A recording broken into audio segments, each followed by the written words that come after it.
Hello and welcome to episode 132 of the official EstablishTheRun.com podcast. My name is Adam Levitan. I'm one of the co-founders here at ETR. As always, I am joined by fellow co-founder Evan Silva. Today, we will be going team by team through each NFL franchise as we do each week, talking about important Week 9 takeaways, waiver wire guys, role changes, look at to Week 10, anything else. Evan Walters is absolutely on fire. Evan Walters from Sing Sing, what's going on? What's going on, man? Hope you had a good week. Had a real good sports betting week. Can't find my groove in DFS at all. I guess I just suck. But sports betting has been going real well, and hopefully we could keep it rolling into Week 10. All right. Before we get into today's show, of course, wanted to mention that this podcast is sponsored by our friends at Underdog Fantasy. We're only going to work with guys and companies that we think are very trustworthy and have some cool stuff going on. Underdog Fantasy is just that. The concept that they are running right now that we think is most interesting is called Battle Royale. And so it's a combination of DFS and best ball. Just really simple. You draft 6 players in a snake draft, but it's a GPP style tournament for just 1 week. Strategy, of course, is interesting. Only 6 rounds, but you can't just take the 6 best players. Have to think about stacking. Have to think about kicking some off the board plays so you can get to the top of the tournament. You can get in for $5. First place is $4K after you deposit. Mention on the pop-up you heard about Underdog Fantasy on ETR, and you'll be eligible for some ETR swag that we'll have an announcement about soon, real soon. We are getting close to releasing the swag. I hope you guys saw the tweet about that. And again, UnderdogFantasy.com. Make sure to enter promo code ETR after you make a deposit. All right, reminder, this podcast is free, of course, that you're listening to. The NFC version is premium. Subscribers get a personal RSS feed for that. Okay, let's get to it with the AFC and the Baltimore Ravens. Evan was all over the Ravens here as a bounce back spot, and it was in real life. They played very well. They won the game in Indy. However, not a great offensive performance from a fantasy perspective yet again. And, some of my concerns about J.K. Dobbins came to reality. I mean, they love Gus Edwards, even with Mark Ingram out, even with Gus Edwards losing an early fumble, even with ideal game flow. They just never waver on Gus. He gets 11 carries to J.K. Dobbins 12. Lamar takes 13 carries and scores 1 from in close. And then there's no passing role for J.K. Dobbins. So I don't know, man. Even in these spots, I'm not excited to play J.K. Dobbins ever. And I also need to take the L on Mark Andrews. I said some egregious things about Mark Andrews before the season, during the season-long drafting phase. And, dude just can't get more than 3 or 4 targets a game. And Lamar is not progressing as a thrower, I think, as we thought that he would. So I'm here to take maybe an overdue L on Mark Andrews. But what do you see out of the Ravens' performance in Indy? Yeah, I also think that the Colts deserve credit. They really controlled the line of scrimmage. Their defensive front, as Brandon Thorne pointed out entering the game, was far superior to the Ravens' offensive line, which is going to be without for the rest of the season. Ronnie Stanley, and for multiple weeks now, also Tyre Phillips, their starting right guard. So that has been an issue as well. I think that the Colts defense deserves a lot of respect at this point. I don't know. I'm still on buying the Ravens offense low ahead of playing the Patriots next. The Patriots just gave up almost 10 yards per pass attempt to Joe Flacco. Then the Ravens go back home to face the Titans. We know the Titans have not been very good defensively. Then the Ravens play the Steelers, and that's going to be a tough one, although they did put 24 points on the Steelers earlier this year. And then they face the Cowboys after that. So I don't know. Maybe I'm being too stubborn here. But I think that Lamar is a buy. I think that Mark Andrews is a buy.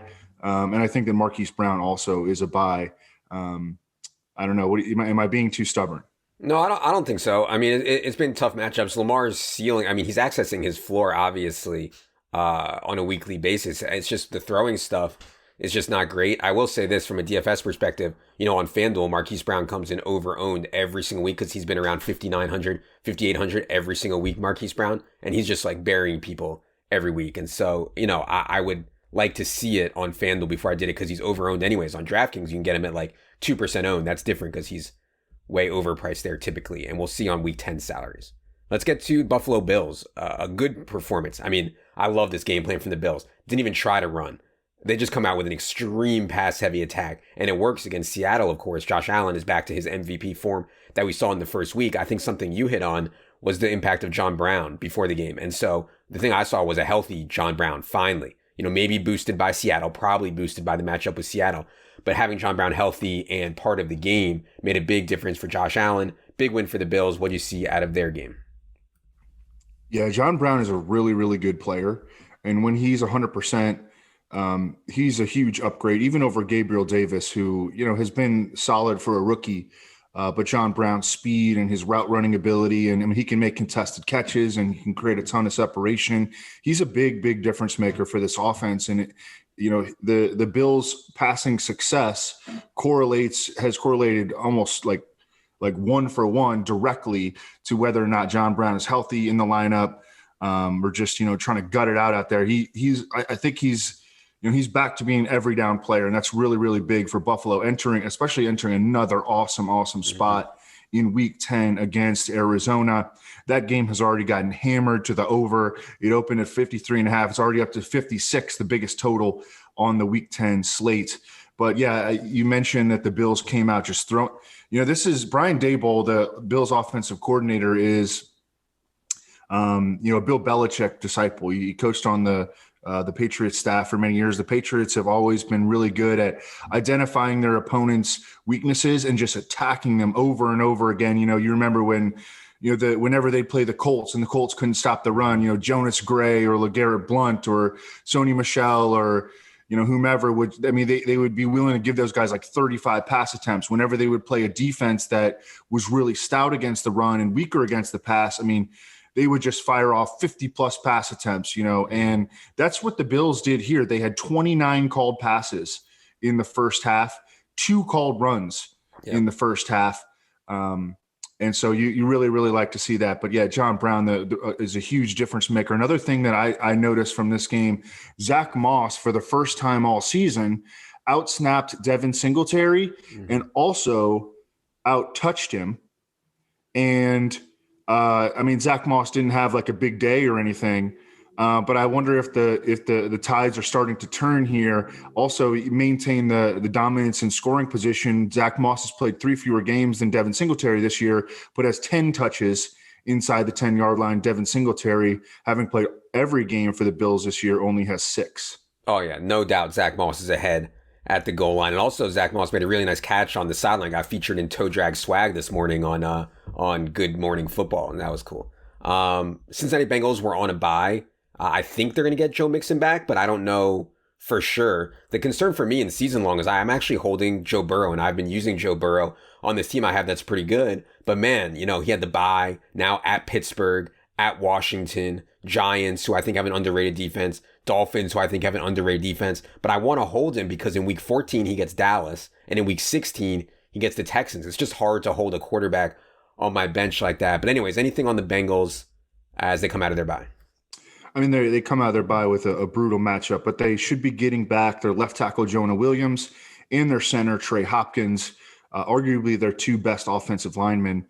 They were out in that Tennessee game. Of course, didn't affect very much because Joe Burrow was excellent. The Bengals offense functioned at a very high level, but still getting back 2 of their best offensive linemen has to be a good thing.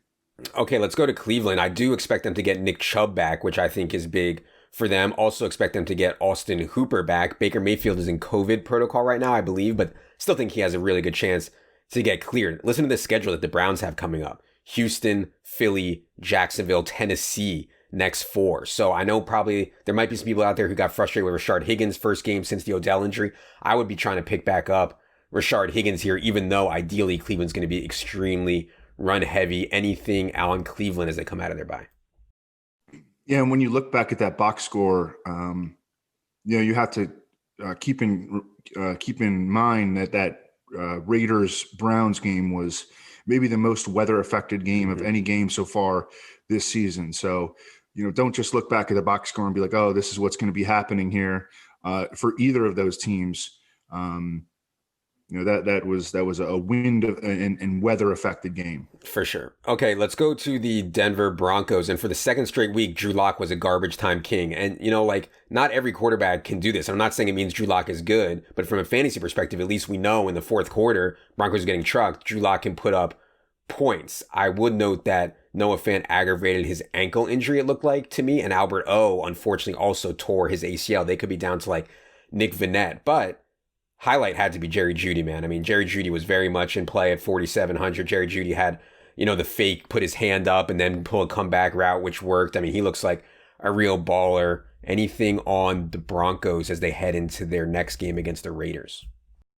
Yeah, I thought that Jerry Jeudy might move back into the slot with Tim Patrick coming back. That did not happen. He continued to play outside and just dominate air yards. KJ Hamler is now locked in as the Broncos slot receiver. So it's Patrick and Jeudy outside. Jeudy was my favorite receiver coming out of college in this draft.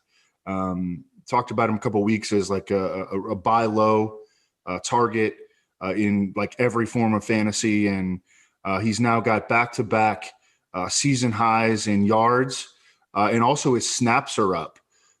He's at like 87% of the snaps. Earlier in the season, he was playing like around 70, 75. So all those little things matter. But the big thing is that he's now running perimeter routes, and he absolutely has the skill set to win there. He played a lot of slot at Alabama, but he absolutely has the skill set to win outside with his route running quickness and all that, and his size and his straight line speed. I mean, he's an absolute stud. Yeah, and if Noah Fant ends up missing a game here, we're going to start to push more targets towards the wide receivers because, of course, Nick Vannett or whoever else they play at tight end is not going to command the same target share that Noah Fant would. All right, let's go to the Houston Texans. So Will Fuller trade rumors come, they go, he stays in town. I mean, injury-prone Twitter, though, is just besides themselves at this point. They can't even go on. Will Fuller has not missed a game. He's just balling every week, 72 catch, 1,100 yards, 12 touchdown pace at the halfway point. Meanwhile, though, somewhat more surprisingly, Brandon Cooks, I mean, since that ugly air ball, Brandon Cooks has at least 9 targets in 4 straight games, 27% share, and producing. And then the big injury news I saw out of this game, of course, is David Johnson going down early with a concussion. Finally, I mean, never wish concussion or injury on anybody, but finally, Duke Johnson gets a chance at a featured role, 16 carries, 12.5% target share. Not the best possible matchup next week against the Browns, but a reasonable one. What you see out of the Texans on Sunday? Yeah, and would be a revenge game for Duke Johnson, who wasted away for 5 years in Cleveland, them never giving him the ball. But, yeah, I mean, I pretty much saw what you saw. Jordan Akins returns from his high ankle sprain suffered before the bye, and, we're not going to be using Texans tight ends in any form of fantasy. Deshaun Watson continues to play at an extremely high level, elevating players around him. Running a lot more. Since Bill O'Brien got fired after week 4, his rushing usage has gone through the roof. I mean, he's averaging almost 40 rushing yards per game since Bill O'Brien's firing. Before that, he was only averaging like 18 rushing yards per game. Yeah. Okay. The Indianapolis Colts are tilting everybody with their Jonathan Taylor usage. I don't think it's a surprise at this point. We talked about how we'd rather play Jordan Wilkins than Jonathan Taylor in this past week. Last 2 weeks, it's been Wilkins out touching JT 34-21. It just is what it is at this point. They're going to use all 3 backs. It's a committee, and Wilkins is ahead of JT. The other thing I saw with T.Y. Hilton out, it was an every down role for Marcus Johnson. And Marcus Johnson had a chance. I mean, he lost the ball in like the lights in the dome or something. I mean, he had a chance at a big game, ends up with very little. What'd you see out of the Colts game without T.Y. Hilton? Yeah, disappointing for Marcus Johnson. This is going to be a little bit of a theme of the week that guys had like really solid opportunity shares, guys that were popular week 9 DFS and season long plays, had a lot of opportunity and just kind of missed. I think it's not a cliche that the game can be, a game of inches. And, Marcus Johnson was very close to a big day. The usage was all there. I think he ran the most routes of all the Colts receivers, played the most snaps, tied for the team lead in targets with Michael Pittman, and just didn't happen for him. Yeah, and all the Colts are going to have better days when they're not facing the Ravens. I think the problem for me with Colts players is that Phillip Rivers is throwing to 3 different running backs and 3 different tight ends, although Jack Doyle got hurt, and I thought Mo Alley may have gotten banged up too. But, it's just Phillip Rivers is going to spread the ball around a lot. It's hard for me to give a ton of targets to guys like Marcus Johnson and Michael Pittman, but we'll see. Jacksonville. I mean, it was against Houston, but I think we have to say Jake Luton looked better than expected. I mean, and we talked about how DJ Chark was like at his floor with Gardner Minshew. Like something was off between Chark and Minshew. And then in the first game with Luton, I mean, Chark goes absolutely nuclear. Now, that was against the Texans. Now he has to face the Packers and Jair Alexander. So I wouldn't get too excited about DJ Chark, but I think it was at least encouraging that Luton can keep this offense afloat. What do you see out of his first NFL start? Yeah, he had the big play to Shark early. He was, pretty much as billed after that. A lot of short to intermediate stuff. Had the late game garbage time rushing touchdown, and we got all the tweets about, killing him for his athleticism. I also had I think I had under 6.5 rushing yards. He had zero. He had 0 rushes until that play, and it was a 7-yard touchdown rush. Oh man, yeah, that's not great. That's the worst. But no, I mean, it was a solid showing from him. And as you mentioned, I think it's gonna get tougher. I think that like the Packers DST is gonna be a good streamer against Jake Luton as he makes his second NFL start at Lambeau Field in Week 10. Jaguars opened up. Packers opened up as like 14-point favorites, I believe. And they're on a long week. We'll talk about them more on the NFC pod.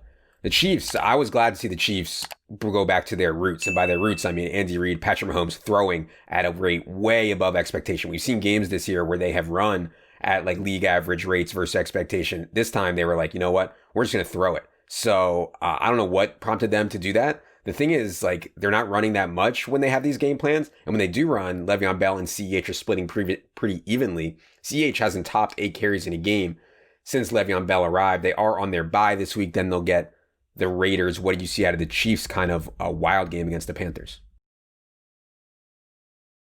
Yeah, I mean, the Panthers have been like sort of like a run funnel to this point.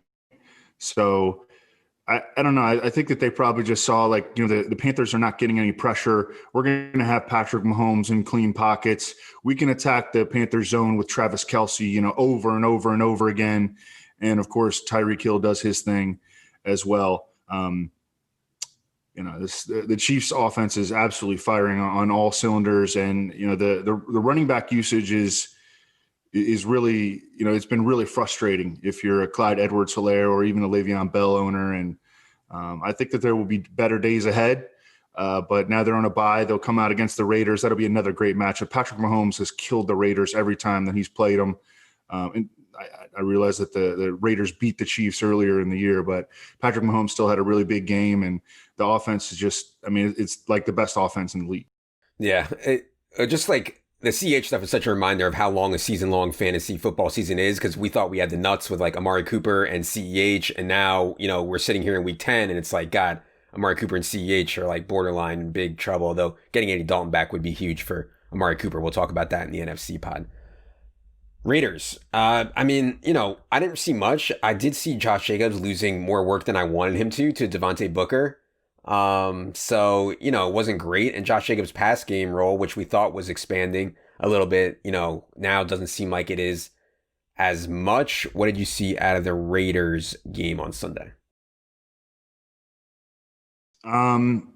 Yeah, those are good starting points. Josh Jacobs. I think that Josh Jacobs was limited because, in part at least, because, well, first of all, Devontae Booker was like legit running hot in the game. I mean, he made some big plays. Jalen Richard did as well. But I think Josh Jacobs was limited because he came in questionable with a knee and an illness. Yeah. So I'm kind of chalking it up to that. I think that he'll be back to, 20 carry range against Denver in week 10. It's been real frustrating for Henry Ruggs, who is not even getting many air yards at this point. And he has 64 scoreless yards from scrimmage since week 5. Yeah. So he has not been even, usable now we're in week 10. So it's been a month since he's been an actual usable asset in fantasy. Darren Waller, gets 5+ catches every single week. His yardage has been down recently, but he's still top 5 among all tight ends in air yard share. He's top 2 in catches and tight end and targets among tight ends. I think we kind of know what we're going to get from the Raiders offense on a pretty weekly basis. Nelson Aguilar continues to score. He has 5 touchdowns on 17 catches this year. Just wildly unsustainable. Brian Edwards Hive is furious at that, but go ahead. Brian Edwards Hive is struggling this year. I feel like there's a correlation between injury prediction Twitter and Brian Edwards Twitter. One thing I'll say about the narratives before the season that I don't know if this is why, but before the season, the narrative was Derek Carr can't throw long. He's an awful fit with Henry Ruggs. And it was that Mike Evans, that Tom Brady can't throw long anymore. And he's a terrible fit with Tom Brady. Mike Evans is. So, I don't know if those things have come true or if that's why, but both Ruggs and Evans have had really disappointing season. Let's go to the Chargers. I don't know, man. This Hunter Henry thing, it's like almost like redacted on usage. Hunter Henry, last 5 games, 91% of the snaps, slot or wide on 44% of them. Justin Herbert is going absolutely nuclear, like an all-time great rookie quarterback season. And Hunter Henry still can't do anything. No more than 39 yards in any of his last 5 games. I know you were high on buying low on Hunter Henry last week. Do you still feel that way? They get the Miami Dolphins and their underrated defense next. Oh, no. One bad game. I'm out. He's had 5 bad games in a row now. No, since we talked about buying him low. Yeah. It wasn't even that bad of a game. I'm looking at where he ranked among tight ends because tight ends don't score points anyways. Yeah. So I'm seeing where he was this past week. He had 2 end zone targets. He was really close to a touchdown, to multiple touchdowns, really. He saw 7 targets. I don't. This is another, just like Marcus Johnson, and we'll get to a couple more guys maybe on the NFC podcast, but the usage was there. The production was not. I'm going to continue to bet on the usage. Let's go to Miami. Tua was not asked to do a lot in his first NFL start. In his second NFL start, though, really good win at Arizona. Tua goes 20 of 28 for 248 yards, 2 touchdowns, no interceptions, loses Preston Williams, no Matt Breida, no Myles Gaskin, and he still went in there to Arizona and won. I thought it was a really impressive performance, made some really good throws. Tua gets the Chargers next. What do you see out of the Dolphins' upset win in Arizona? Yeah, a lot of takeaways from this one. First of all, we saw Tua be pretty aggressive as a runner. Really like to see that. The running back situation is just all over the place. Jordan Howard has something like 25 carries for 27 yards and 6 touchdowns on the year. Some just disgusting line. But of course, he leads the Dolphins in carries. Laird is involved. Salvin Ahmed he looked like the most impressive player in the backfield. Mm-hmm. Myles Gaskin is going to miss 2 more games at least. Yeah. So I don't know if you can use anybody in this backfield. No, none of the receivers still had a big game. Preston Williams got carted off. Preston Williams had 4 for 61. He got carted off. We're going to have to wait for. Do you have any details on that injury? They said that it wasn't as bad as it seemed, but We'll see on his status. Okay. Yeah. Big step forward for Tua. And, rookie quarterbacks have had a lot of success this year, from Burrow to Herbert to now Tua in his second start. Even Jake Luton in his first start was more promising than not. So it's been a good year for the rookie quarterback class. For sure. I had a bet on Clyde Edwards-Helaire to win Rookie of the Year the night that Damian Williams opted out. And I thought it was just like a total print fest. And now Clyde Edwards-Helaire is like freaking 50-1 or something like that to win, because he's just never going to beat these quarterbacks. Even if he went off and scored, 10 touchdowns, he's just never going to pass Herbert and Burrow. They're playing too well.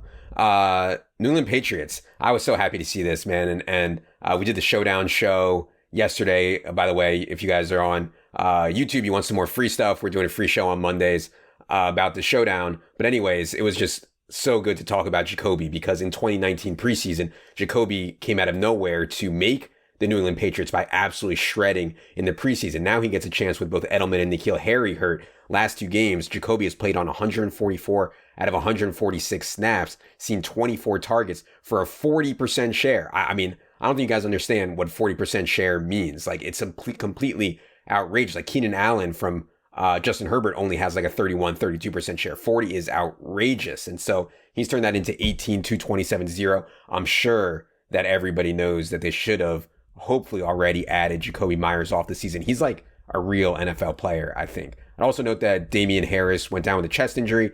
And, I know people love it when I bash Cam. If Cam can't beat the Jets like he did and put up numbers against the Jets, if he can't shred Seattle, then it's just totally done. In every other game this year besides Seattle And the Jets, his throwing has just been non-existent, gets the Ravens next. So I'm not going to sit here and jump up and down about Cam because he had a good fantasy day against the Jets. Obviously, remaining the goal line back makes a huge difference for Cam. But go ahead on New England and their kind of narrow, it's almost like, I don't want to say embarrassing win because a win is a win, but God, it's embarrassing to have to squeeze it out against the Jets. Yeah, it's good to see you not dancing on Cam's grave after he dealt for a month with the COVID fog. Oh God, you're blaming it on COVID. No, man, I was going nuts during this game because I had like the Patriots as like the fourth and fifth leg of like a ton of parlays just to win outright. And it was just so tilting to have the Jets up by like 10, deep into the game. It was like a legit good game. Like Flacco played awesome. I mean, this was like one of the best games of Flacco's career with the exception of that late game pick. He was throwing dimes. I think that people want to criticize the Patriots defense, and they do deserve criticism for not being able to get any pressure. But man, Flacco had a great game. Yep. Like you can't take that away from him. And the Patriots were without Stephon Gilmore. But yeah, Jacoby Myers. I mean, he dominated this game. The backfield continues to be just pretty much a situation to avoid, with the exception of Damian Harris, and he's so touchdown dependent. Burkhead did play well, but he's not a guy that you really want to look to week unless Damian Harris is out, and even then, like Sony Michel might come back in week 10. So I don't know. It was a fun game though. It was a good game to watch, and I think a lot of people didn't expect that. Oh yeah. And let's go to the Jets here, because one of the reasons it was a good game to watch, maybe we should have been on this more, a shower narrative previous team. I believe Flacco played with Perriman with Baltimore. And so they get together for 2 touchdowns. Jamison Crowder would look like the guy that the Patriots wanted to take out. Denzel Mims had a reasonable game. But yeah, you mentioned the Patriots couldn't get any pressure, even though the Jets lost Mekhi Becton to a chest injury in this game. Anyways, Jets get a bye. Then the Chargers, what did you see out of them, if anything? Yeah, I mean, just how well Flacco played in the game. Yeah. But I think that Darnold is going to be back eventually. It makes no sense for them to give carries to Frank Gore, but I guess it just warms their heart to do so. Crowder was barely involved except for he made a sick touchdown catch that, it was so sick that the officials couldn't even see that it was actually a touchdown catch initially, and they had to reverse it and give it to him. I mean, keeping both feet in on that was awesome. And Flacco put it only where Crowder could get it. Perryman, I go back to, I think he's always been good. It's just that he has always encountered, like even last night, he was on the sideline, like limping around on the sideline at one point. He came back in and made another big play, but he just has always had these problems. I mean, he's not like a clean ball catcher either. I mean, you saw last night he left some yards on the field with plays that he missed that like stronger handed receivers might make. But man, he's really, really explosive, and when he's healthy, man, he can cook. For sure, yeah. And I think a lot of people had success in Showdown last night by being high on Jacoby and being high on Perriman, so that was good to see. The Pittsburgh Steelers. Ben he didn't test positive for COVID, but he was in close contact with people who tested positive, so he's not going to practice this week. Do expect Ben to still play against the Bengals. With that in mind, we're getting some clarity at wide receiver. I mean, the top 3 are very clearly Juju, Claypool, and Deontay. And the thing I want to note on Deontay, and I don't know how sustainable this is, but in the 4 games that Deontay has started and actually not left at all and finished, his targets in those games are 10, 13, 15, 10 for a 29% share. I mean, it's pretty massive. And so I feel best, I think, about Deontay's target share, at least relative to price in DFS. I think Juju is still fine. Claypool, they obviously use around the goal line a lot. So, as we talked about, I think it was Friday or Sunday, it's hard to project any one of these guys for good games on a week-to-week basis. But like one of these guys, if they happen to get a majority of the target share, is going to have big games. The other thing that was concerning was James Conner, and the James Conner people are freaking out. I get it. I mean, only 49% of the snaps, and you could say, yeah, they went empty a lot because they were losing to the freaking Cowboys. but James Conner still only had 60% of the running back carries, 50% of the running back targets. Did you see anything why they played Snell and McFarland more? And what would you say to Conner people right now? Anything else on Pittsburgh? I just think that the game script combined with the way that they played in the second half just kind of shook everything up. And it was not, it was just a complete bust situation for James Conner, which is the opposite of what, you would, any reasonable person would expect entering a game where the Steelers were 2 touchdown favorites again. We talked about, the Steelers tendency to like play down to their opponents. And we saw it again at Dallas. And it's just, for whatever reason, they have done this like consistently with Ben under Tomlin. Mm-hmm. They were able to pull out the win, but it was just, not an expected script game here for the Steelers. For sure. All right. Last one we're going to do is the Tennessee Titans. I mean, this schedule stretch for the Titans is so brutal. The Bears, who, are so good against quarterbacks and wide receivers. Then they get the Colts next week, then Ravens, then Colts again. I mean, that's rough. Still, the guy that you would want to take chances on are Derrick Henry, are A.J. Brown. A.J. Brown came through with 4-1-0-1-1 on 9 targets. Corey Davis fell flat. But what did you see out of the Titans? They play Thursday, I believe, against the Colts this week. Yeah, I mean, even without multiple starters on their defensive line, the Bears continue to control the line of scrimmage against Tennessee. And Derrick Henry never got free, or he got free for one big run. And then besides that, he was like stuffed just over and over and over again.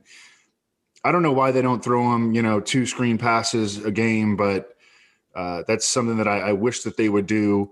A.J. Brown he just gets it done every single week. And I think, he has scored he scored touchdowns at what is seemingly an unsustainable rate, but the way that he plays, the way that he's used, his physicality, I think he's always going to be a guy that scores touchdowns above expectation. I think he's like T.O., maybe with like T.O. with better hands, and not, a controversial attitude. But I think that A.J. Brown will continue to exceed expectations. A lot of people pointed before the season that his target projection was not going to be particularly high, but I think he's always going to be a guy that scores above expectation. For sure. Okay. Just good at the game, A.J. Brown. Okay. That's going to do it for this AFC Team by Team podcast. We'll be back on the premium feed for the NFC Team by Team podcast. If you're looking for more free content, head to our YouTube channel. Just search Establish the Run up there. You'll find it. So, for producer Luke, for Evan, I am Adam. Good luck, everybody.